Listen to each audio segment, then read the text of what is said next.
let's just make sure this is plugged in. Yes, I think it is charging. Okay. Right. So if you, because it's probably best to sit here, because then we can pan it across. We're on? Yeah. All right. So I'm going to do a running line because this is something I do when I'm working on large sheets of glass. I'll do a couple of them.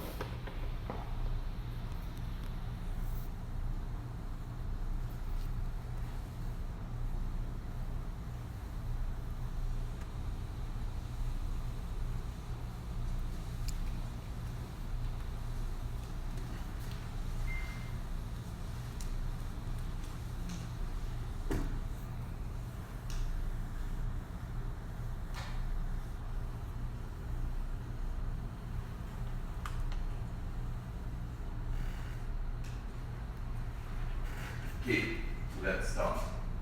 How do we augment this? So we have one augmentation here.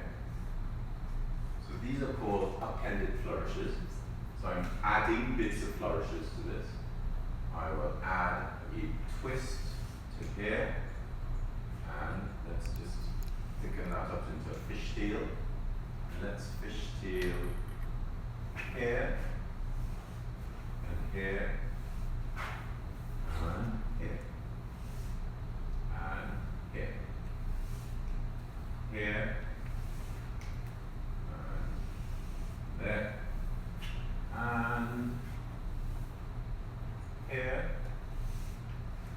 and here, and here, here, and get a little smaller because the line gets smaller. Right, let us add some more lines.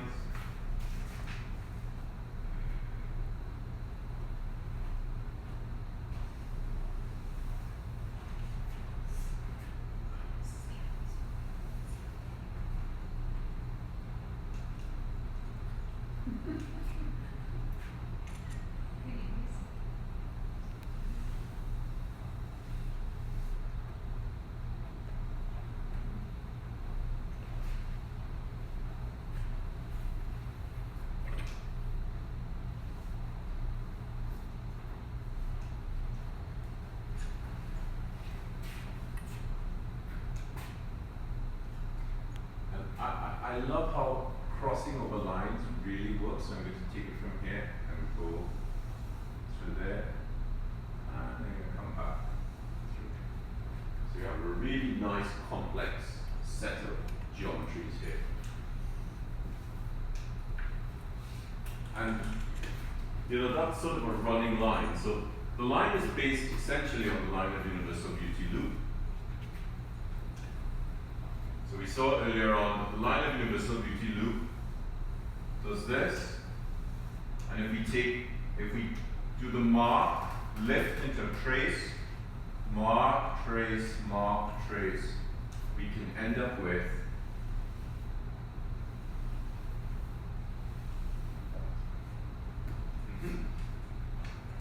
so we know that this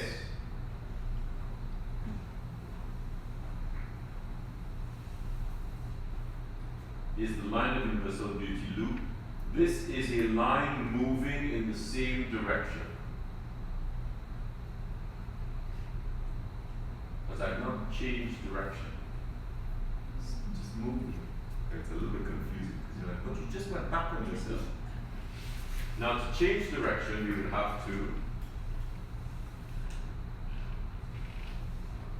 stop and move around ourselves. If we have this shows us that we can do this.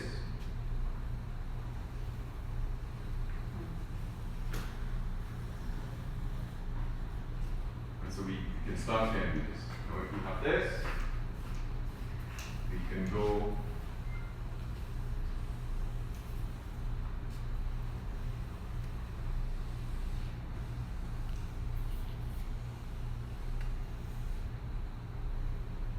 this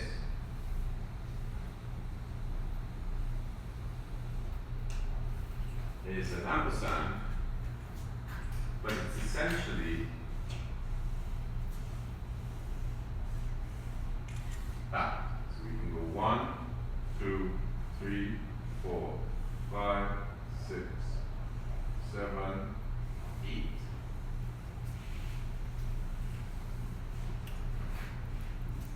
So all of the flourishes we use have an underlying geometry. And once you can sense, not even see, but sense the geometry, the flourishes start to consolidate themselves. You know, sometimes you do a flourish and you're sort of halfway through the flourish and you're like, just I won't bother to look. Okay, it must be finished by now. And you know the flourish is just collapsed because halfway through the flourish, you've either lost interest in the flourish or you become so confused that you forget what you're doing. But if you understand that there's geometry, all you have to do is slow down. Once you slow down, the tool kind of helps you because it goes, don't do that because I don't like that direction. So if you're doing that,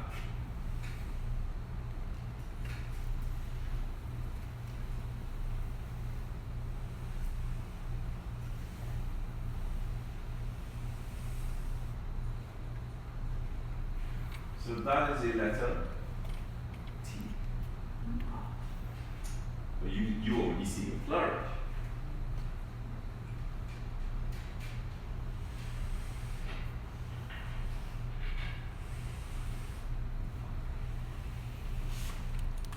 Try.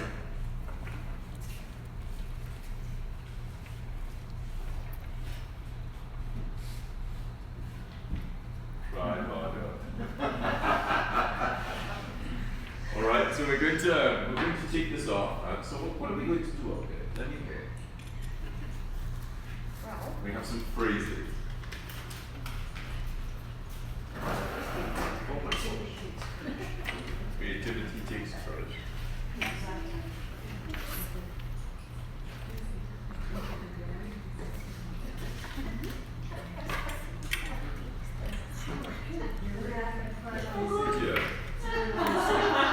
yes. He said he's going to put it in the corner. What? Clean up and get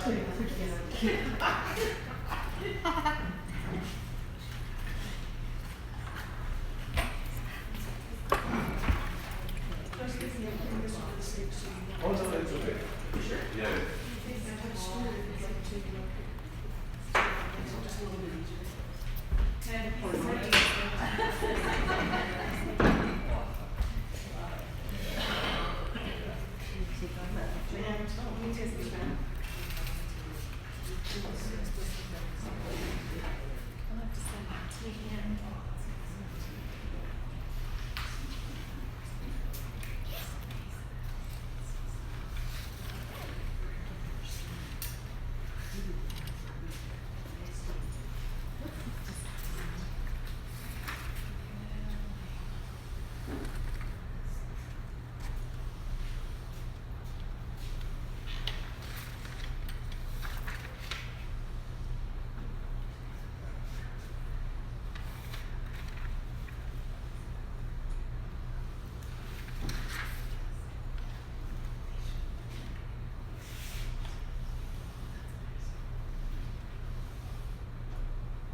just tell the kids if we can do it as a rotating plan, we can draw on the wall.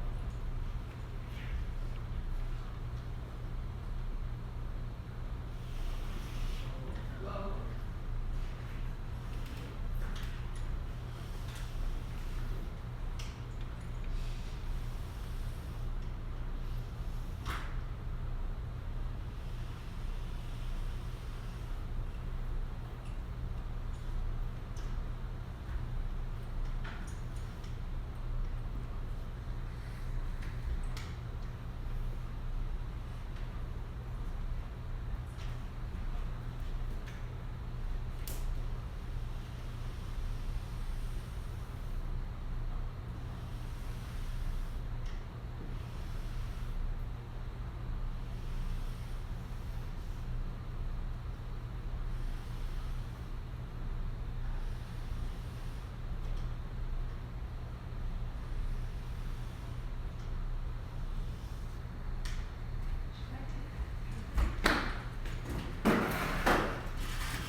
So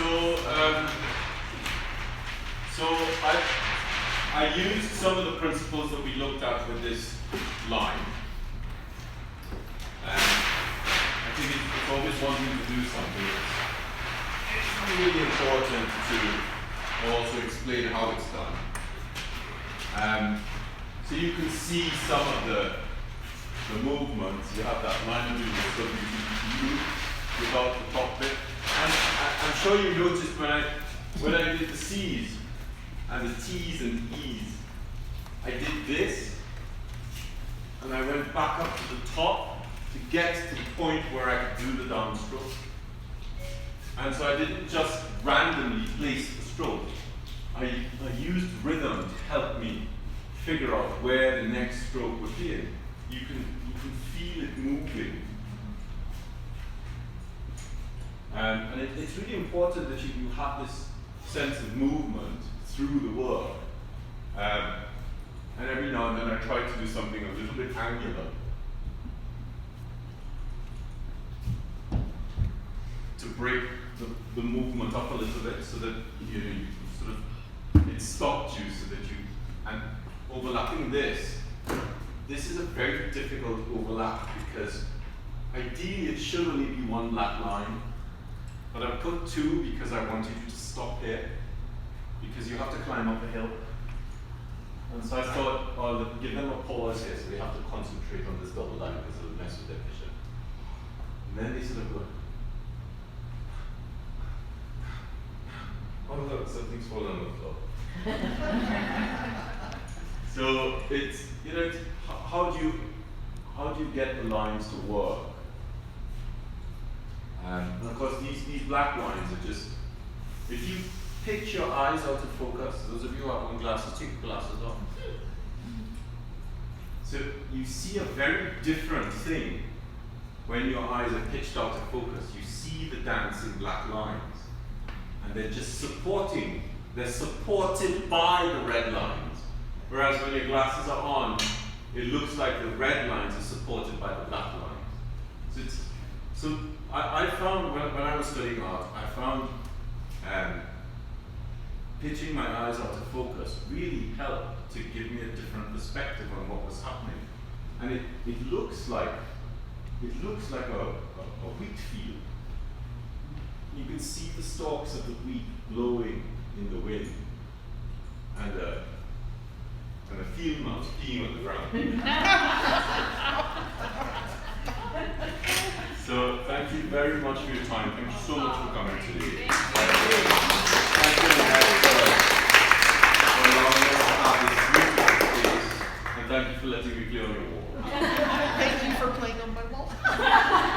So I think we have a little bit of time left, so there's, we can look at some of the tools and materials that we have here. Please go into the shop and see what you can. The store is still open? I'm here for a little bit if you need to talk to me, if you want to look at something and you're unsure, what to do with it. I'm happy to guide you. I just need to type up this message. Thank you very much. Thank you. Annette, So Godsmack, everybody gets 10% off anything you buy. what do you think? What do you think of the wall? Amazing. Absolutely amazing. I'm thrilled. I'm absolutely thrilled. What a wow. Thank you. Oh, Thank you. Oh, So, wow. let's see. Sorry. I'm actually going to show you why I did this. So, this, I dropped some ink on the floor, so I thought it was good to sort of, show the reason why the ink is on the floor. It's always great to play on a wall. I would have preferred to have had a little bit of time with it to think through what I was going to do, but I wanted to show some of the flourishing structures we were talking about and why they work the way they work, but then sort of dance across the wall and move all the way up and then come all the way down and then go back up and down and then around. And then there's that really lovely sort of movement out of the G, a little bit wobbly there, out of the G into So, thank you very, very much. Let me just plug this in before it dies, because I need to post this. Thank you for staying on for so long, and sorry about all the cutting off and cutting on. Have a good evening, and I might do so tomorrow and tomorrow, which is Saturday. Sorry, I have no idea what the days are. Tomorrow and Sunday, I'm teaching copperplate script in Calgary, and Monday and Tuesday, I'm teaching flourishing. So I'm going to do some lives. Don't forget to go to the link in the bio and click on the website, the shop site, to purchase the manual. We haven't put up the supporting materials as yet with the 15 extra grids, but we'll do that soon. I know some of you have sent me emails asking why your country isn't on. We are trying to sort out, distribution to your countries. It's not the easiest thing because the manuals are produced here in the US. Well, not here. They're produced in the US, and consequently the shipping fees are a little bit expensive, but we're trying to find ways around it. I am here until the 1st of June. I get home into the studio on the 4th of June. And once I get in, we would have sorted quite a lot of stuff, and I'll obviously do a couple posts and let you guys know what's happening. So thanks very much for your time. Those of you who are interested in classes, email me about the year-long class that is going on in Dallas. We just finished one. We're thinking of having a catch-up class. If you're really interested in joining us for the year, it's on the Gothic scripts. And just pop us a quick email. So we start off again in August after I Empath with Textualis Quadrata and Semiquadrata, then 2 days of gilding with Jerry Tresser, who's amazing, and then Fracture, and then in November we do Batard, and in February we do Lombardic, Versals, Cadels, and a floret kind of script found in the Petra Salmiri workshop in Flanders. Okay, so have a good trip. Have a good trip. I'm having a good trip. Have a good evening. Bye bye.